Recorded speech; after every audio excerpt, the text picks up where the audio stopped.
Captain Sarah Mitchell gripped the controls of her Apache helicopter as the radio crackled with desperate voices. The sun was setting over the mountains of Afghanistan, painting the sky blood red. She had been flying combat missions for 8 years, but nothing had prepared her for what she was hearing through her headset. Base, this is Razor Team. We have 180 Navy SEALs trapped behind enemy lines. Repeat, 180 of our boys are cut off and taking heavy fire. The voice belonged to Colonel James Rodriguez, and Sarah could hear the strain in his words. Sarah's co-pilot, Lieutenant Marcus Chun, looked at her with wide eyes. They both knew what those numbers meant. It wasn't just a small squad in trouble. This was an entire special operations force that had walked into a trap. The mission had started 3 days earlier. Intelligence reports suggested that a high-value target, a terrorist leader responsible for bombing civilian targets across the region, was hiding in a remote valley. The plan was simple on paper. Insert multiple SEAL teams, capture or eliminate the target, and extract within 48 hours. But plans rarely survive contact with the enemy. Sarah had been part of the original mission briefing. She remembered sitting in the cramped briefing room, surrounded by maps and satellite photos. The intelligence officer, a young lieutenant with nervous hands, had pointed to the valley on the screen. Gentlemen and ladies, this is our target area. Intel suggests minimal enemy presence. We're looking at light resistance, maybe 30 to 40 fighters at most. Colonel Rodriguez had asked the important questions. What about escape routes? Supply lines? Local support? Sir, the area appears isolated. No major supply routes. Local population is minimal and not considered hostile. Sarah had studied the terrain photos carefully. Something about the valley bothered her. It was too perfect, too isolated. In her experience, when something looked too good to be true in combat, it usually was. After the briefing, she had approached Colonel Rodriguez privately. Sir, I'd like to request additional reconnaissance flights over the target area. Rodriguez had considered her request. Sarah Mitchell wasn't just any pilot. She had more combat flight hours than most pilots twice her age. She had survived 3 crashes, saved dozens of lives, and earned the respect of every special operations unit she had worked with. What's bothering you, Captain? The terrain, sir. Those valleys in Afghanistan. They've been used for ambushes for centuries. If I were planning a trap, that's exactly where I'd set it. But time was running short. Intelligence indicated the target would only be in the area for a limited window. The decision was made to proceed with the original plan. The insertion went smoothly at first. Sarah had flown cover for the transport helicopters, watching as teams of SEALs fast-roped down into the darkness.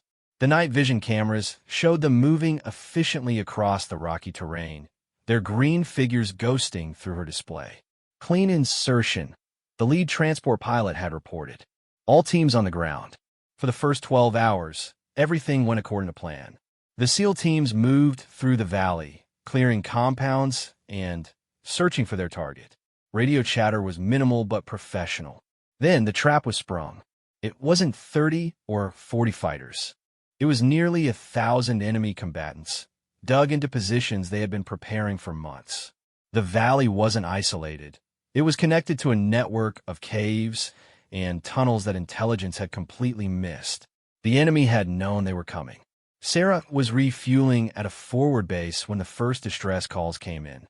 The SEALs had found their target, but they had also found something else. They were completely surrounded. What should have been a quick strike had turned into a siege. All air assets, this is Razor Team. We need immediate air support. Enemy forces have us pinned down from multiple directions. Sarah was in the air within minutes, but by the time she reached the valley, the situation had deteriorated rapidly. The enemy had moved heavy weapons into position. Anti-aircraft missiles streaked across the sky, forcing all aircraft to maintain distance. From her cockpit, Sarah could see muzzle flashes lighting up the mountainsides like deadly stars. The SEALs were trapped in a bowl-shaped valley with enemy forces holding all the high ground. It was every ground commander's worst nightmare. Colonel Rodriguez's voice came over the radio, calm despite the chaos. All units, This is Razor Team Actual. We are establishing defensive positions.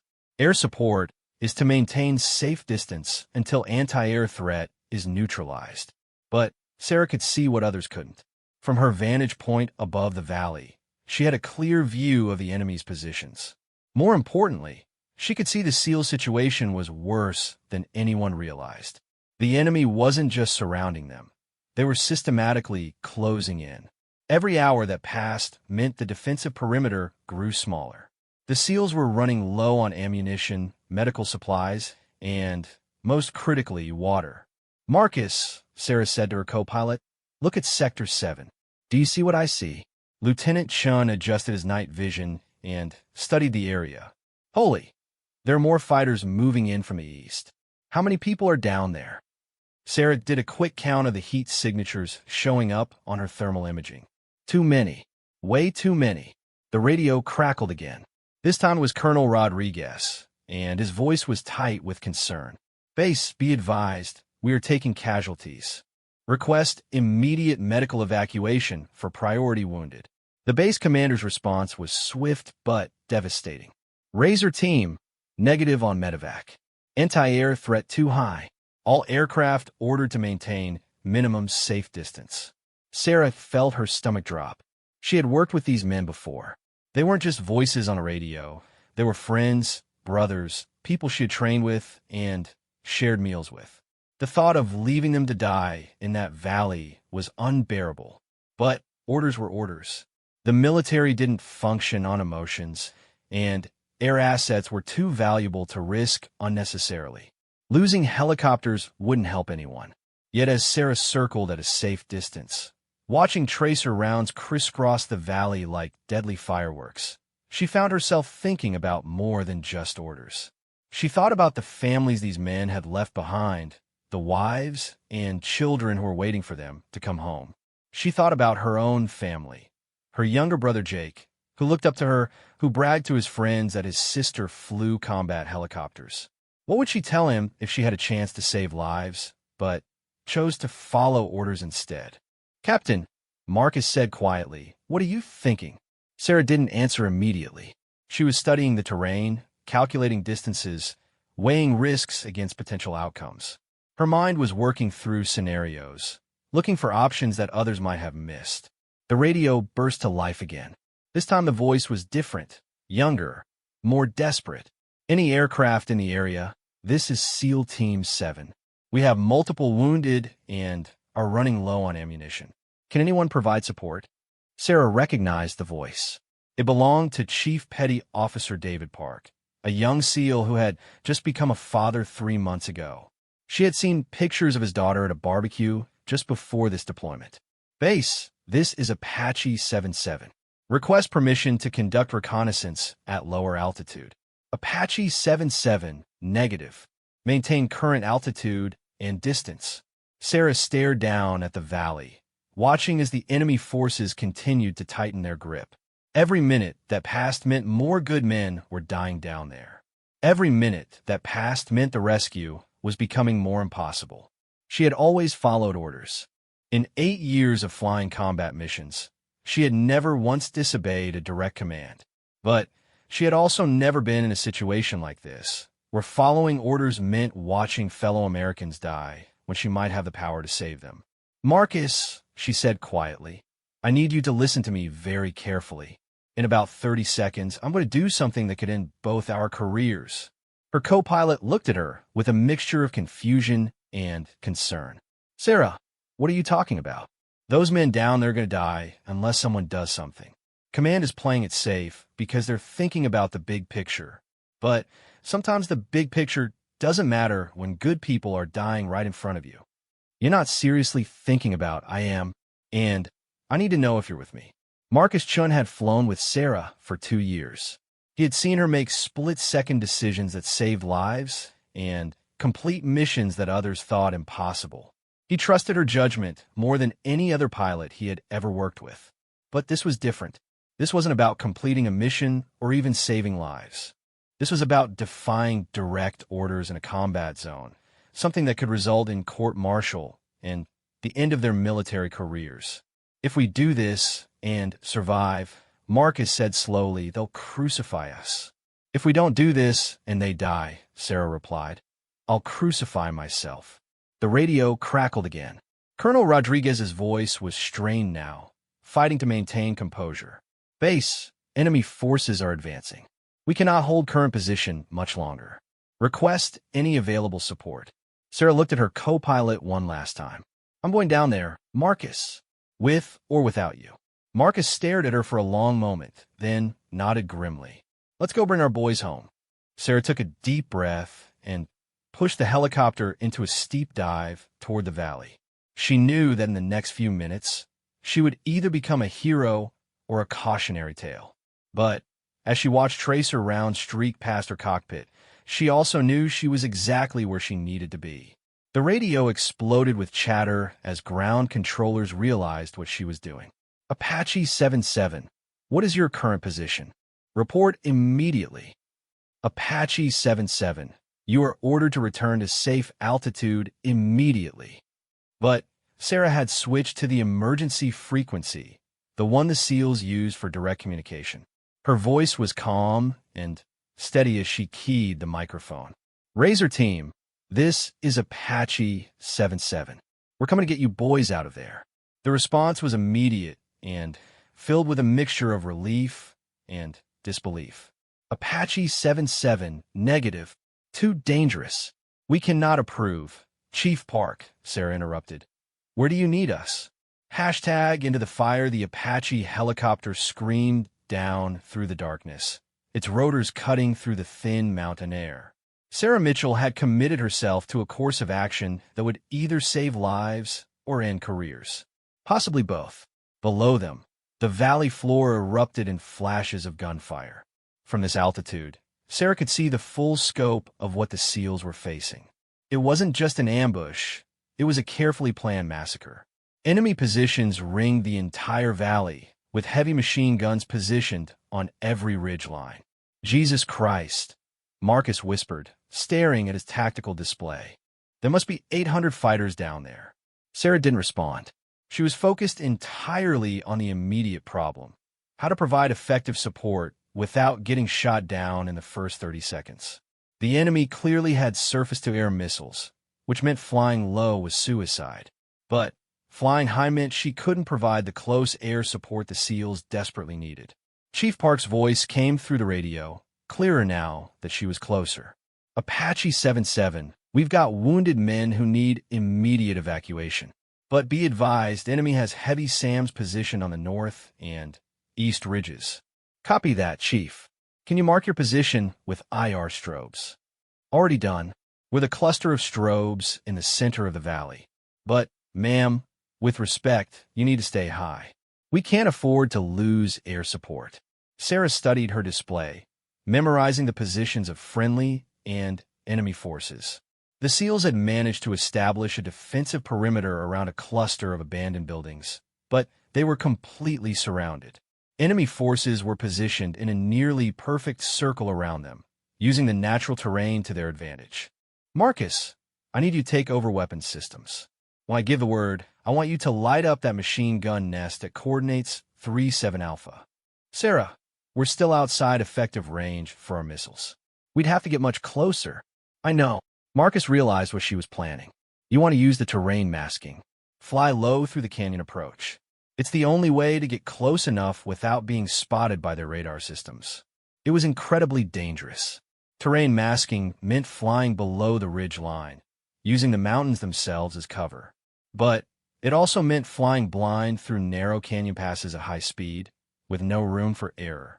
Have you ever flown terrain masking at night? Marcus asked. No, but I've studied the terrain maps for this area for 3 years. I know every canyon, every ridge line. That wasn't entirely true, but Sarah had spent countless hours studying the topographical maps of the region. She knew the general layout, the major features. Whether that would be enough to navigate safely through narrow mountain passes in complete darkness was another question entirely. The radio crackled with another transmission from Colonel Rodriguez.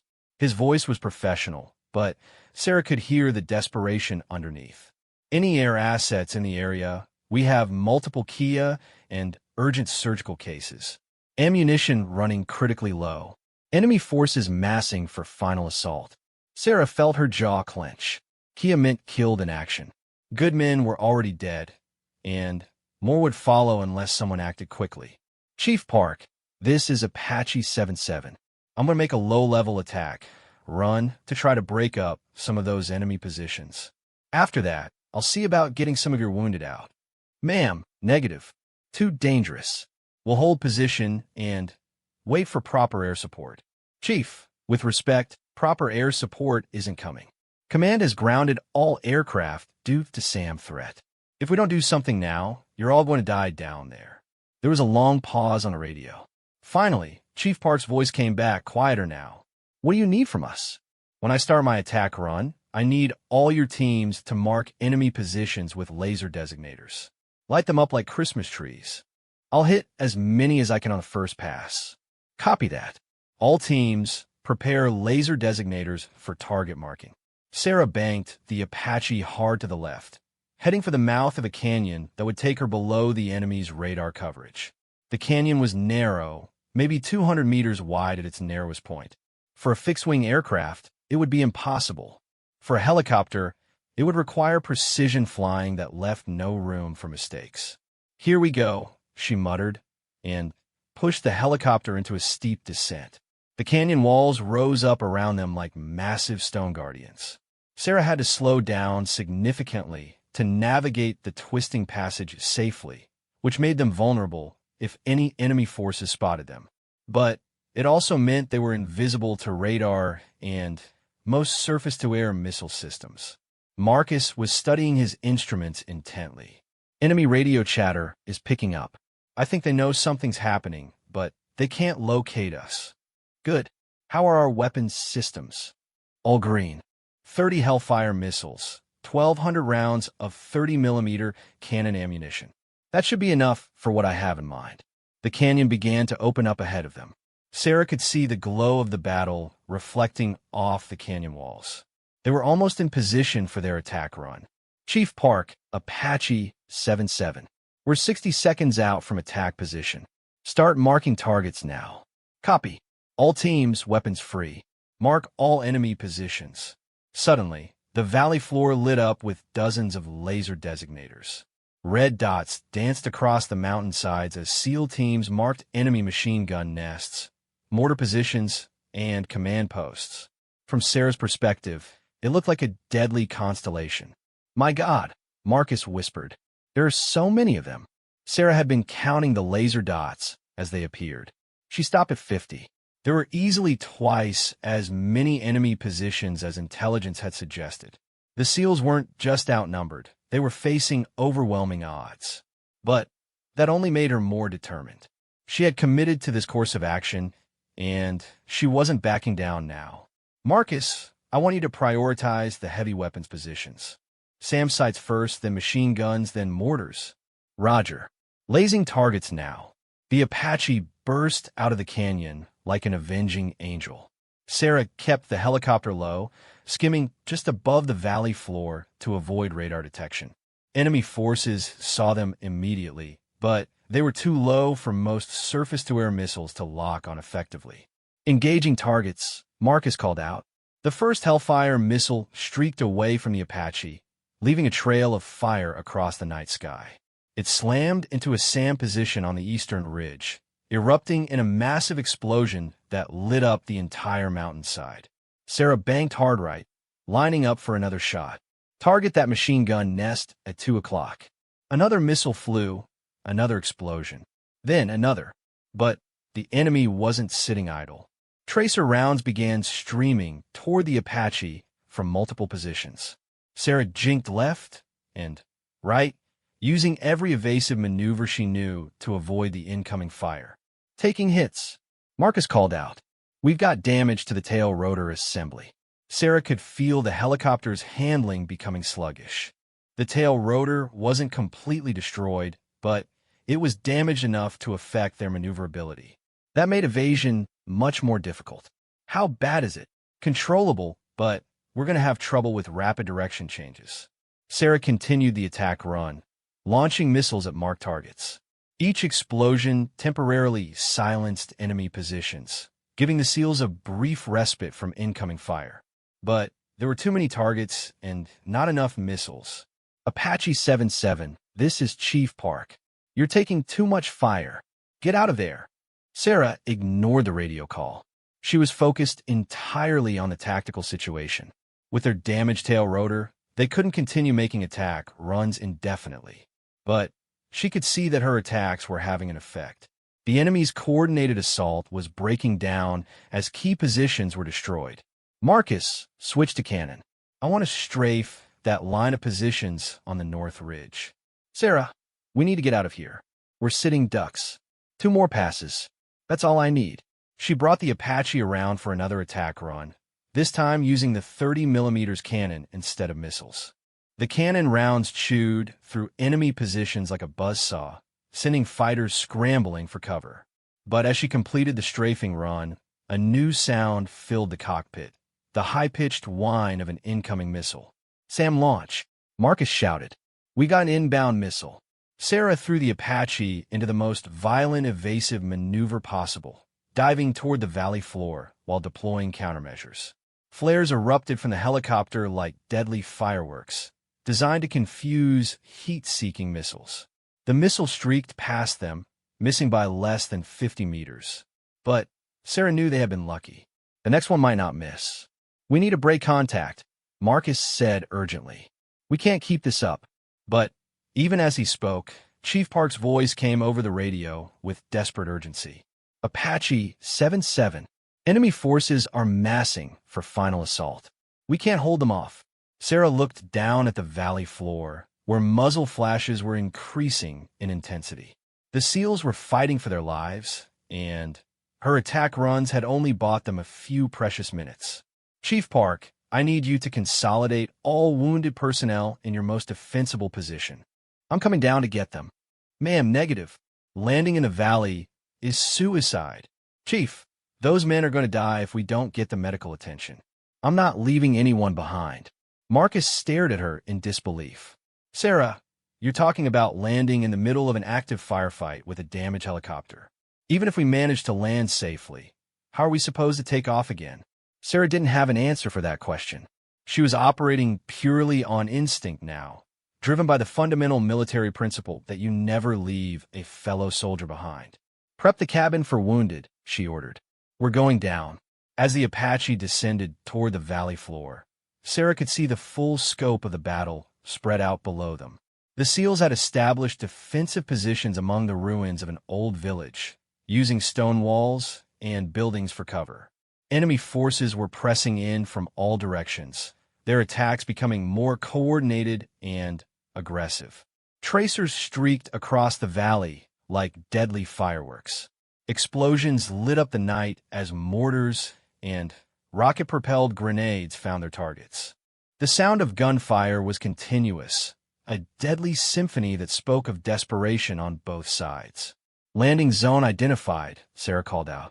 Chief Park, I need your men to provide covering fire for our approach. Copy that. All teams, prepare to provide covering fire for Apache 77. As the helicopter descended, enemy forces spotted them and redirected their fire. Bullets struck the Apache's armored hull with metallic pings, while larger caliber rounds left visible impacts on the cockpit windows. Sarah fought to maintain control as they descended through the storm of gunfire. The damaged tail rotor was making the helicopter increasingly difficult to handle, requiring constant corrections to maintain straight flight. Almost down, she muttered, more to herself than to Marcus. The Apache touched down hard in a cloud of dust and debris. Immediately, SEAL teams emerged from their defensive positions, carrying wounded men toward the helicopter. Sarah kept the engines running, knowing that shutting down would make them an even easier target. The first wounded SEAL was loaded into the cabin, a young man with a chest wound, barely conscious but still holding his rifle. Then, another, this one with a severe leg injury that had been hastily bandaged with a torn uniform. How many wounded? Sarah called back to the SEALs loading the helicopter. 12 urgent surgical, maybe 15 more walking wounded, Chief Park replied. Sarah's heart sank. The Apache could carry perhaps 6 wounded men safely, 8 if she pushed it. There was no way to evacuate everyone in one trip. Load the most critical cases first, she ordered. We'll come back for the others. But even as she spoke, she knew it wasn't true. With the damage to their helicopter and the intensity of enemy fire, this was likely to be their only chance. Any return trip would be even more dangerous, and their luck might not hold out. As the last wounded SEAL was loaded into the cabin, Chief Park appeared at Sarah's window. His face was streaked with dirt and blood, his uniform torn and blackened from explosions. "Ma'am, there's something else you need to know," he said urgently. "We found the target. The terrorist leader you were after? He's here, directing the attack personally." This whole thing was a setup to draw in American forces. Sarah felt a chill run down her spine. If the terrorist leader was here, it meant this wasn't just an ambush. It was a carefully planned propaganda operation.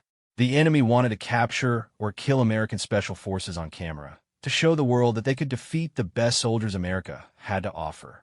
"Where is he?" she asked. Chief Park pointed toward a large building on the eastern side of the valley. "Command post in that compound. We've had eyes on him for the past hour." Sarah looked at the building, then at her weapons display. She had enough missiles left to level the entire compound, but that would mean abandoning the wounded men she had just loaded. It was an impossible choice. Complete the mission by eliminating the target, or save the lives of the men, depending on her. "Get your men ready for extraction," she told Chief Park. "All of them. I got an idea." Hashtag the impossible choice. The Apache helicopter sat in the middle of the valley like a wounded bird, its rotors spinning desperately as enemy fire continued to rain down around it. Sarah Mitchell had 6 critically wounded Navy SEALs loaded in her cabin, but more than 100 healthy ones still trapped in defensive positions throughout the valley. And somewhere in that eastern compound, the terrorist leader who had orchestrated this entire deadly trap was watching American soldiers die. Chief Park grabbed her arm through the open cockpit window. "Ma'am, we need to go now. Enemy forces are regrouping for another assault." Sarah looked at her fuel gauge, then at her weapons display. She had enough fuel for maybe 20 minutes of flight time, and enough missiles to either clear a path for extraction or destroy the enemy command post. But not both. Marcus was monitoring radio chatter from the enemy forces. "Sarah, I'm picking up communications from the compound. They're coordinating the attack from there. If we could take out their command and control, the other SEALs would have a fighting chance." Sarah finished the thought. She keyed her radio to speak directly to Colonel Rodriguez. "Razor Team Actual, this is Apache 77. What's your ammunition status?" "Apache 77. We're down to approximately 40%. Maybe 3 hours of sustained combat, if we're careful." 3 hours. That was longer than anyone could realistically expect to hold their positions against overwhelming numbers. Unless something changed dramatically, the remaining SEALs would be overrun long before any rescue force could reach them. "Colonel, I have a proposal. I can get these wounded men out of here safely, or I could try to eliminate the enemy command post. But with our fuel and ammunition, I can't do both." There was a long pause on the radio. Sarah knew Rodriguez was weighing the lives of the wounded against the lives of his entire force. "Apache 77, what kind of chance do you give the wounded if they stay here?" Sarah looked back at the men loaded in her cabin. The most serious case was a SEAL with a sucking chest wound who was barely breathing. Without immediate surgery, he wouldn't survive another hour. "0, sir. They need medical attention now." "And what kind of chance do we have if you take out the command post?" "Unknown, sir. But without their coordination, the enemy's attack should become less effective." Another pause. When Rodriguez spoke again, his voice was steady but strained. "Captain Mitchell, I'm not going to order you to abandon wounded men. But I will say this. If you can take out that command post, you might save all of us." Sarah closed her eyes for a moment, feeling the weight of command in a way she never had before. In the space of a few seconds, she had to make a decision that would determine who lived and who died. Then, Chief Park made the decision for her. "Ma'am," he said quietly, "Johnson here is a medic. He says Ramirez, the chest wound, He's got maybe 15 minutes left. Even if you flew him out right now, he probably wouldn't make it to the field hospital.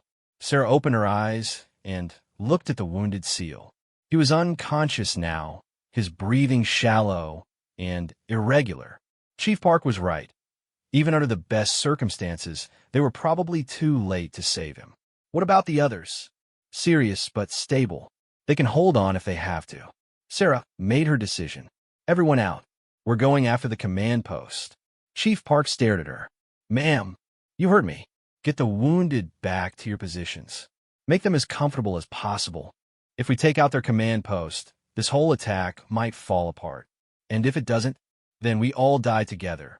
The SEALs quickly unloaded the wounded men, carrying them back to protected positions among the ruins. Sarah watched them go, hoping she had just made the right choice instead of signing their death warrants. Marcus, prep all remaining missiles for target. I want to put everything we have into that compound. Sarah, are you sure about this? If we fail, those men die anyway. At least this way, we're giving them a fighting chance. She lifted the Apache off the valley floor, immediately drawing intense fire from enemy positions. But instead of climbing to altitude, she kept the helicopter low, using the terrain and buildings for cover as she maneuvered toward the eastern compound. The building Chief Park had indicated was large and well-defended. Sarah could see armed fighters positioned around its perimeter and heavy weapons mounted on the roof. But she could also see something else. Vehicles parked behind the building, including what looked like command and communications trucks. That's definitely their command post, Marcus confirmed. I'm reading multiple radio transmissions from that location. Sarah circled wide, looking for the best attack angle. The compound was built into the mountainside, which provided natural protection, but also limited escape routes. If she could bring down enough of the structure, she might be able to trap the terrorist leader inside. Contact, Marcus called out. Sam, launch from the compound. Sarah threw the Apache into another violent, evasive maneuver, diving toward the valley floor while deploying countermeasures. The surface-to-air missile streaked past them, exploding against the mountainside in a shower of rock and debris. They've got us targeted, Marcus warned. We won't be able to dodge them indefinitely. Then, we better make this count. Engaging targets now. Sarah lined up the Apache for a direct attack run on the compound. She would have one chance to get this right. If she missed or failed to destroy the command post completely, the damaged helicopter wouldn't survive another attack run. First missile away, Marcus called out. The Hellfire missile streaked toward the compound, slamming into the main building with devastating force. The explosion sent a pillar of fire and debris high into the air, but Sarah could see that the structure was still partially intact.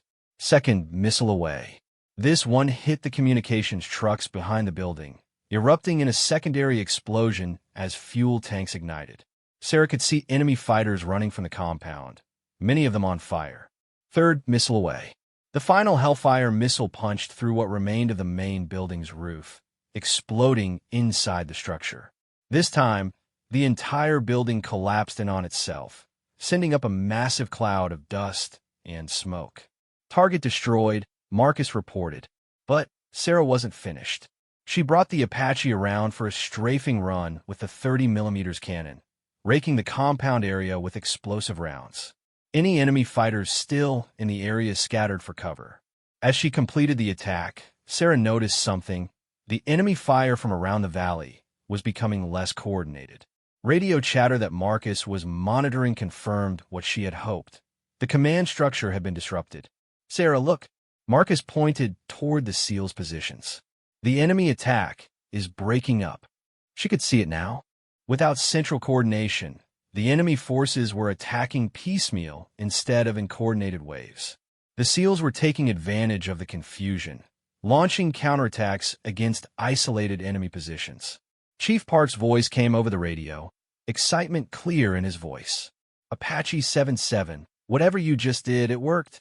Enemy forces are withdrawing from sectors 3 through 7. Sarah allowed herself a moment of satisfaction, but she knew the battle wasn't over. The enemy still had overwhelming numbers, and it would only be a matter of time before they regrouped under new leadership.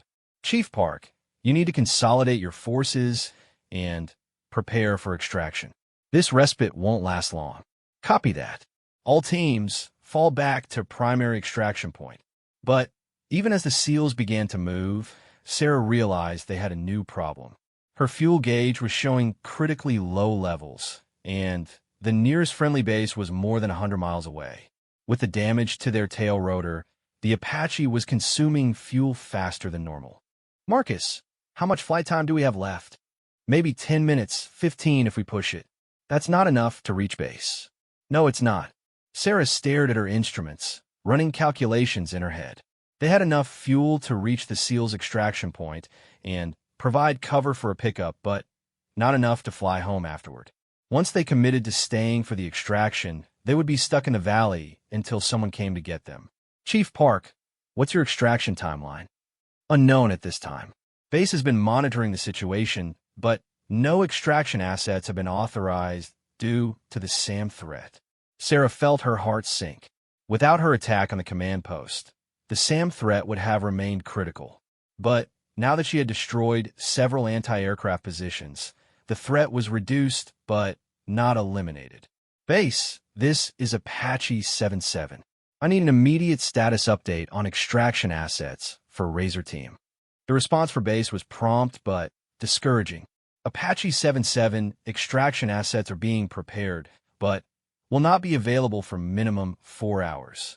Weather conditions at your location are deteriorating rapidly. For hours. Sarah looked at her fuel gauge again. They had perhaps 15 minutes of flight time remaining. There was no way they could maintain air cover for 4 hours. But she could do something else. Marcus, what if we land with the SEALs? Add our weapons and ammunition to their defensive capability. Marcus stared at her. Sarah, if we land, we're not taking off again. Not with our fuel situation and the damage to the tail rotor. I know, but 2 more soldiers with automatic weapons might make the difference between holding out for 4 hours and getting overrun. You're talking about abandoning our helicopter. I'm talking about saving lives. Chief Park's voice interrupted their discussion. Apache 77, enemy forces are massing again. It looks like they're bringing in reinforcements from the north. Sarah looked down at the valley and felt her stomach tighten. Fresh enemy forces were indeed moving into the area, trucks full of fighters, additional heavy weapons, and what looked like more anti-aircraft systems. The respite created by destroying the command post was ending. Soon, the SEALs would be facing an even larger force than before. Chief Park, prepare to receive us at your position. We're coming down to join the party. Ma'am, negative. Do not land. You need to get out while you still can. But Sarah was already beginning her descent toward the SEAL positions. She had made her choice, and she was committed to seeing it through to the end. Marcus, she said quietly, you don't have to stay. I could set you down outside the valley. You could walk out. Marcus looked at her with a mixture of disbelief and admiration. Sarah, after everything we've been through tonight, do you really think I'm going to abandon you now? It could mean court-martial, prison time, end of your military career. Yeah, well, some things are more important than careers. Sarah smiled grimly as she guided the Apache toward the SEAL positions. In that case, welcome to the infantry, Lieutenant Chun. As the helicopter touched down for what they both knew would be the last time, Sarah Mitchell realized that everything about her life was about to change. She had broken orders, endangered valuable military equipment, and committed her crew to a ground battle that they might not survive. But as she watched Chief Park and his men running toward their position, ready to fight and die alongside them, she knew she had made the right choice. The real battle was about to begin. #last stand. The Apache helicopter settled into the dust with a final shudder, its engines winding down for the last time. Captain Sarah Mitchell and Lieutenant Marcus Chun grabbed their personal weapons and ammunition before stepping out into the war zone that the valley had become. Chief Park was waiting for them, his face a mixture of gratitude and disbelief. Ma'am, I can't believe you just did that. Where do you need us? Sarah asked, checking her M4 rifle and adjusting her gear. Everywhere, Park replied grimly. We got about 140 men left in fighting condition, spread across 4 defensive positions. The enemy just brought in fresh troops. We're estimating close to 1,200 fighters now. Sarah felt the numbers sink in. Nearly 10-to-1 odds, and they were surrounded with no hope of immediate rescue. But she had been in bad situations before, and she knew that numbers didn't always tell the whole story. What's our defensive situation? Park led them through the ruins of what had once been a small village. Stone buildings provided some cover, but most had been damaged by explosions and gunfire. The SEALs had done their best to improve the positions, using rubble to create firing positions and establish interlocking fields of fire. We've got teams positioned in 4 key buildings, with the wounded consolidated in this central position, Park explained, pointing to a partially collapsed mosque that provided the best protection. Ammunition is running low. Maybe 2 hours of sustained combat left. Water? Food. Water's critical. We've been rationing since yesterday, but in this heat, Park didn't need to finish the sentence. Dehydration would become a serious problem within hours. Marcus was studying the tactical situation with a professional eye. What about their heavy weapons? That's our biggest problem. They've got mortars positioned on 3 sides, and at least 2 more SAM sites that your attack didn't get, plus heavy machine guns on every ridgeline. Sarah walked to what remained of a window and studied the enemy positions through her binoculars. The terrorists had learned from their earlier attacks and were now taking a more methodical approach. Instead of rushing the SEAL positions, they were systematically destroying cover with heavy weapons before advancing. They're softening us up for a final assault, she observed. That's what we figured too, probably within the next hour. A mortar round exploded nearby, showering them with debris and dust. Sarah could hear the distinctive whistle of more rounds incoming. "Everyone down," she yelled. The next few minutes were chaos as mortar rounds rained down on their positions. The SEALs hugged the ground and walls, waiting for the barrage to end. When it finally stopped, Sarah could see that one of their defensive positions had taken a direct hit. "Team 3 report." Park called into his radio. "Team 3 here. We took casualties. Martinez and Cooper are down, but we're still in the fight." "How many walking wounded?" Sarah asked Park. "Maybe 20 guys hurt, but still able to fight." "The serious cases." He pointed toward the mosque, where Navy corpsmen were working frantically to keep wounded men alive. Sarah made a quick decision. "Marcus, I want you to take charge of the wounded position. Set up defensive fields of fire around that building." "What about you?" "I'm going to take a small team and see if we can even the odds a little bit." Park stared at her. "Ma'am, what do you have in mind?" Sarah pointed toward the northern ridge line, where enemy heavy weapons were positioned. "If we could take out some of their mortars and machine guns, it'll reduce the pressure on our main positions." "That's suicide. You'd have to cross open ground under fire, then assault uphill against prepared positions." "Maybe, but if we sit here and wait, we're all going to die anyway. At least this way, we take some of them with us." Chief Park considered her proposal for a moment, then nodded grimly. "How many men do you want?" 6 volunteers. Fast, experienced, good shots. "I'll go," Marcus said immediately. "No, I need you here coordinating the defense." "This is a one-way trip, Marcus." But Park was already calling for volunteers. Within minutes, 6 SEALs had stepped forward, all veterans with multiple combat deployments, all understanding exactly what they were volunteering for. Sarah looked at the men who would accompany her on what was almost certainly a suicide mission. They were young, determined, and completely professional. She felt honored to serve alongside them. "Here's the plan," she began, spreading a hand-drawn map on the ground. "We exit through the eastern wall under cover of suppressive fire from the main positions. Then we use this creek bed for concealment until we reach the base of the ridge." She traced the route with her finger. "The climb is about 200 meters of steep terrain. Once we reach the top, we hit their mortar positions first, then work our way along the ridge line, taking out machine gun nests." One of the SEALs, a young petty officer named Rodriguez, raised his hand. "Ma'am, what about extraction?" Sarah looked at him honestly. "There is no extraction, Rodriguez. We go up there, we do as much damage as possible, and we probably don't come back. Anyone who wants to change their mind, now's the time. None of the SEALs moved. All right then. We move in 5 minutes. As Sarah prepared her equipment for the assault, Chief Park approached her. Captain, there's something else you should know. We've been monitoring enemy radio traffic. The terrorist leader you thought you killed? He wasn't in that compound when you hit it. Sarah felt her stomach drop. Where is he? Unknown.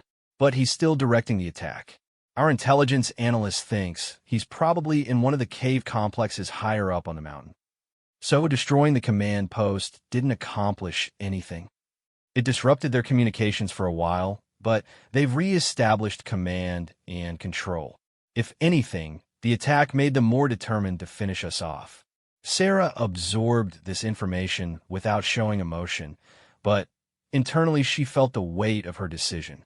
She had sacrificed the wounded men's evacuation for an attack that had ultimately failed to eliminate the primary target. But there was no time for regrets. Enemy fire was intensifying again, and she could see fresh troops moving into assault positions. Time to go, she announced. The 7-person assault team gathered at the eastern wall of their defensive perimeter. Sarah could see the route they would have to take, 300 meters of open ground before reaching the relative safety of the creek bed. Remember, she told her team, fast and low. Don't stop for anything. If someone goes down, you keep moving. The mission is more important than any individual. Chief Park's voice came over the radio. All teams, prepare to provide covering fire for Angel Team. Sarah had named their small assault force Angel Team. It seemed appropriate, since they were all about to become angels.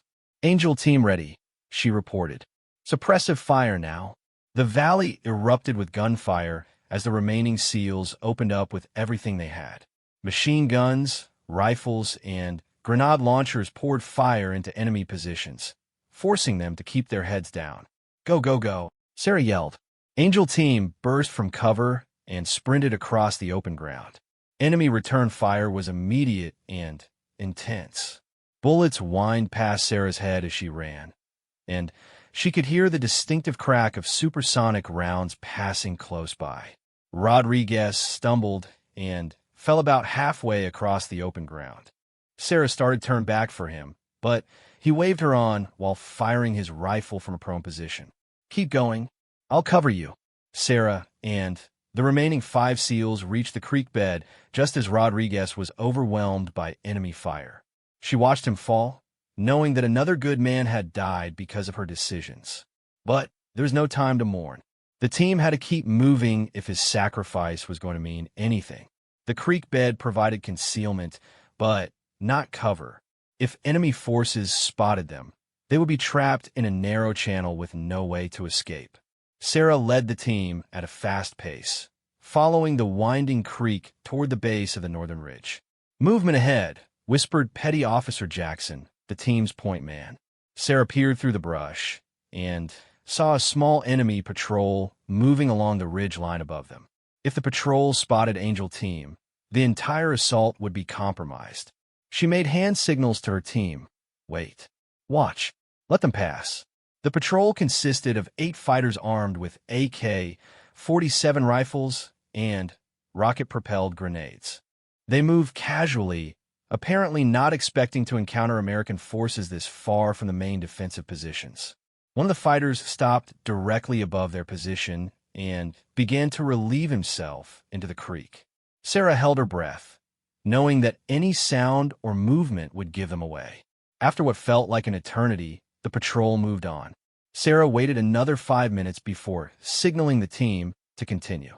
They reached the base of the ridge without further incident. Now came the hard part, climbing 200 meters of steep, rocky terrain while remaining undetected. Remember, Sarah whispered to her team, slow and quiet. Use whatever cover you can find. If we're spotted before we reach the top, we're all dead. The climb was exhausting. The terrain was loose rock and crumbling dirt that threatened to give way with each step. Several times, team members had to catch falling rocks before they could bounce down the slope and give away their position. Sarah's muscles burned with the effort of the climb, and her lungs worked overtime in the thin mountain air. but she could hear the sounds of battle below them, reminding her that every minute they spent climbing was another minute her fellow soldiers were fighting for their lives. Halfway up the slope, they encountered another problem. An enemy sentry position was located directly in their path, manned by 2 fighters with a heavy machine gun. Sarah studied the position through her binoculars. The sentries were alert and positioned where they could see most approaches to the ridgeline. There was no way to bypass them without being spotted. She made another difficult decision. They would have to eliminate the sentry position silently, which meant getting close enough for hand-to-hand combat. Sarah pointed to Petty Officer Chun, no relation to Marcus, the team's demolitions expert. He was also trained in silent elimination techniques. Using hand signals, she outlined the plan. Chun would circle around to approach from behind, while Sarah created a distraction from the front. Chun nodded and began moving carefully around the sentry position. Sarah waited until he was in position, then deliberately kicked a small rock down the slope. The 2 sentries immediately turned toward the sound, bringing their weapons to bear on the slope below. In that moment, Chun struck from behind with his combat knife. The sentries died quickly and quietly, but Sarah knew it was only a matter of time before they were missed by their commanders. "We have maybe 20 minutes before someone comes looking for those guards," she whispered to her team. They resumed the climb with new urgency. The summit was close now. Sarah could see the enemy mortar positions outlined against the sky. As they crested the ridgeline, Sarah got her first clear view of what they were facing. The enemy had positioned multiple heavy weapons along the ridge: mortars, heavy machine guns, and recoilless rifles.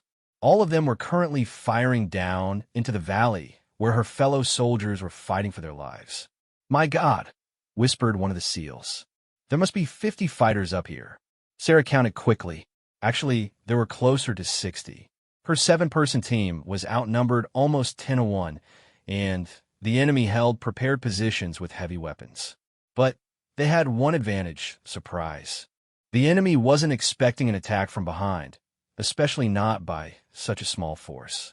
"Here's how we do this," Sarah whispered. "We hit the mortars first. Those are doing the most damage to our people down below. Then we work our way along the ridge, taking out machine gun positions." She pointed to different targets. "Chun, you take the mortar pit on the left. Jackson, you and Williams take the one in the center. Stevens and Martinez, you're with me on the right side position." "What about after we hit the mortars?" asked Stevens. "After that, we improvise. The element of surprise won't last long, so we need to do maximum damage in the first 60 seconds. Sarah checked her watch. Down in the valley, she could see muzzle flashes from the main SEAL positions. Her friends were still alive, still fighting, but enemy forces were massing for what looked like a final assault. "All right, people, this is it. Remember why we're here. Those are our brothers down there." The 6 remaining members of Angel Team nodded grimly. They understood the odds, and they understood the stakes. "On my mark," Sarah whispered, raising her rifle. 3, 2, 1 mark. #Heroes come home. Angel Team struck like lightning from the darkness. 6 rifles opened fire simultaneously, catching the enemy mortar crews completely by surprise. The first 3 mortar positions were overrun before the enemy even knew they were under attack. Sarah sprinted toward the rightmost mortar pit, her rifle on full automatic. The 2 enemy fighters manning the position turned just as she reached them.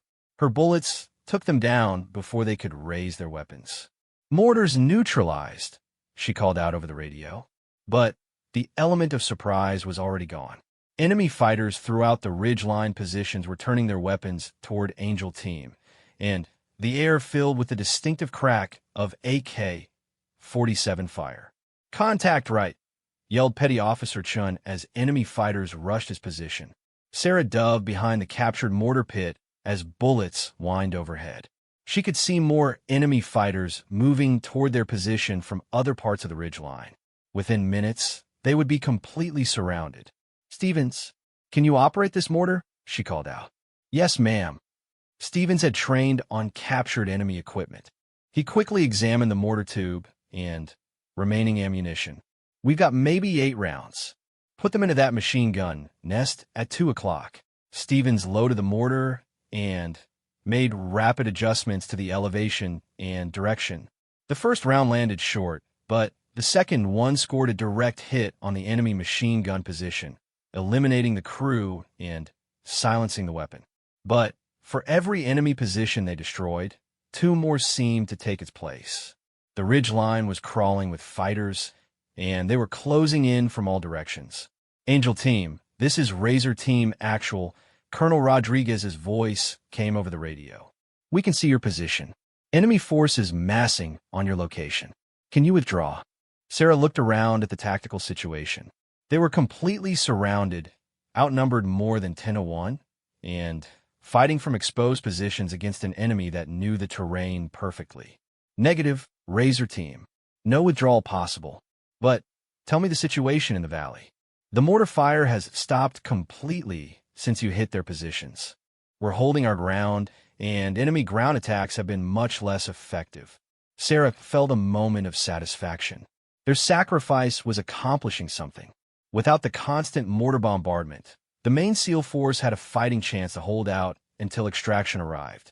Williams is down. Jackson called out from the left side of their position. Sarah looked over to see Petty Officer Williams lying motionless behind a pile of rocks. He'd take a round through the chest and was no longer breathing. 4 men left against 60. We need to consolidate our position, Sarah ordered. Fall back to the center mortar pit. We'll make our stand there. The 4 surviving members of Angel Team fought their way to the center position, using grenades and concentrated fire to keep the enemy at bay.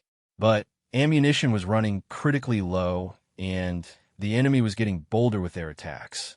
Ma'am, Stevens said quietly, I'm down to my last magazine. Same here, reported Chun.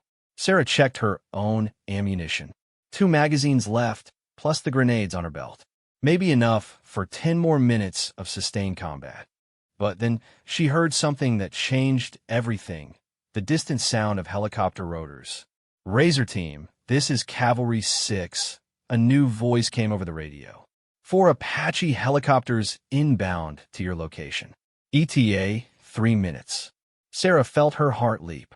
The cavalry was finally arriving.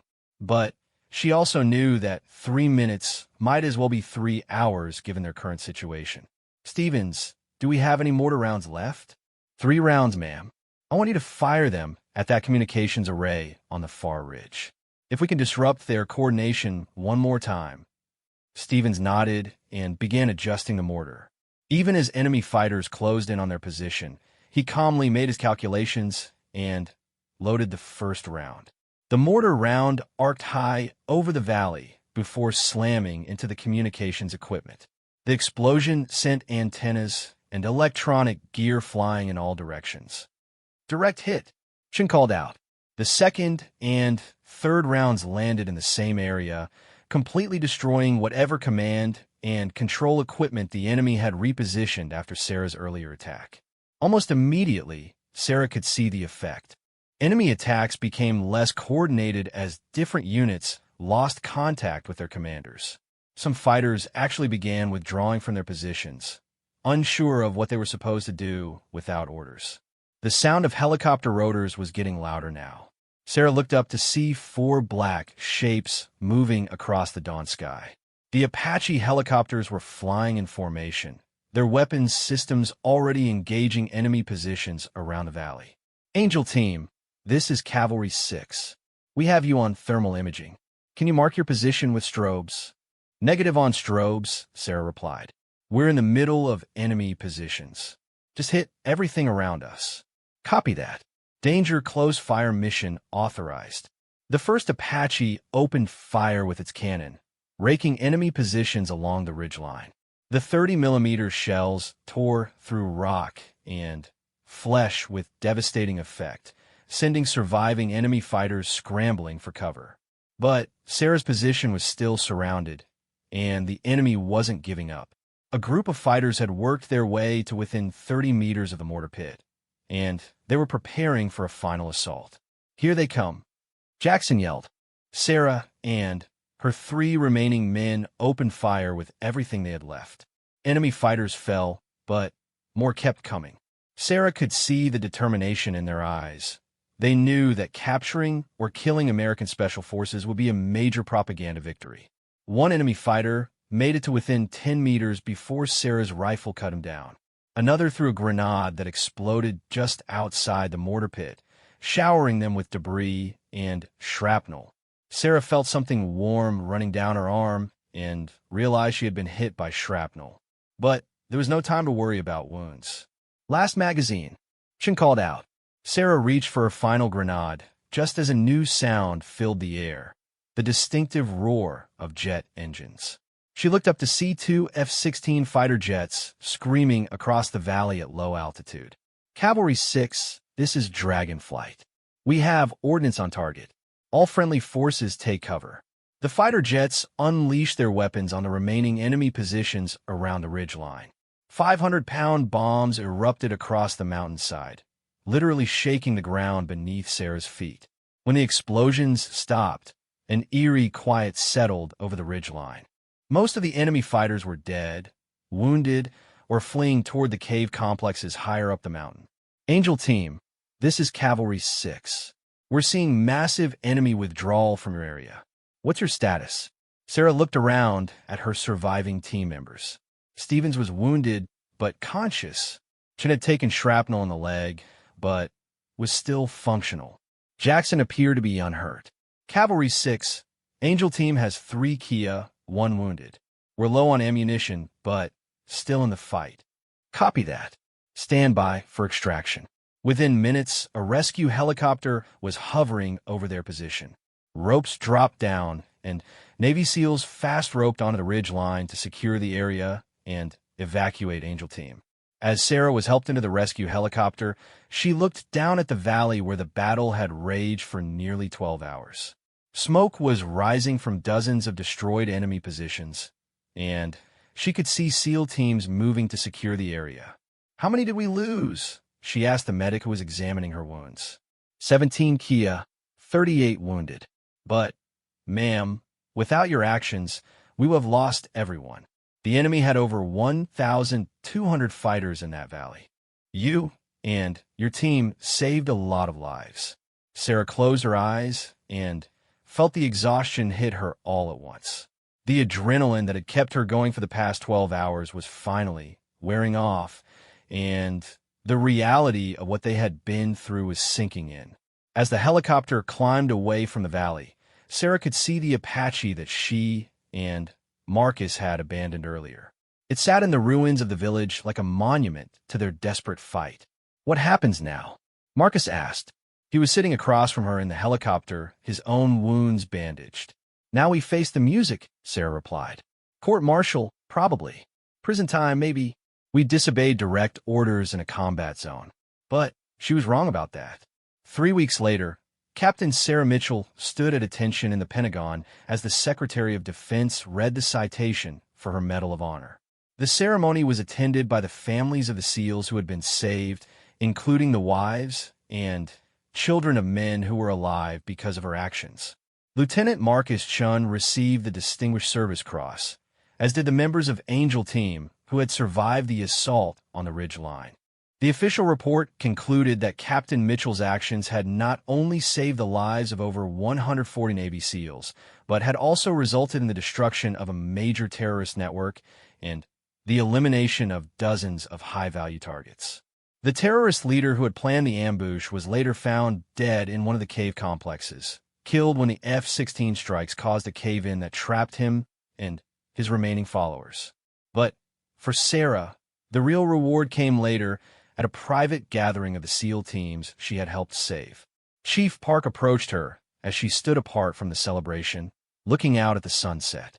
Captain, I wanted to thank you personally, not just for saving our lives, but for showing us what real leadership looks like. Sarah looked at the young SEAL, remembering how he had looked in that valley, exhausted and bloodied, but still fighting. Chief, you and your men didn't need me to show you anything. You already knew how to be heroes. Maybe, but you knew how to make the hard choice when it mattered most. A lot of officers wouldn't have risked their careers to save enlisted men. Sarah smiled.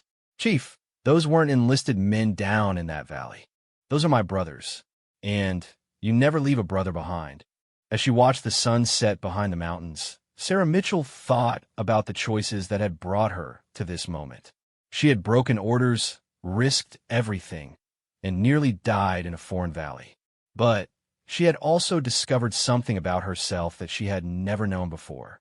Sometimes being a hero isn't about following orders or playing it safe. Sometimes being a hero is about doing what's right, even when doing what's right might cost you everything. The 180 Navy SEALs who went home to their families that year understood that lesson better than anyone. And they would never forget the Apache pilot who had been willing to risk everything to bring them home. Years later, when Sarah Mitchell was asked about that night in the Afghan valley, she always gave the same answer. I was just doing my job. The real heroes were the SEALs who fought for 12 hours against impossible odds and never gave up. But everyone who was there that night knew the truth. Sometimes the most extraordinary heroism comes from ordinary people who find themselves in extraordinary situations and choose to do the right thing, regardless of the cost. Captain Sarah Mitchell had made that choice, and because she did, 180 American heroes lived to fight another day.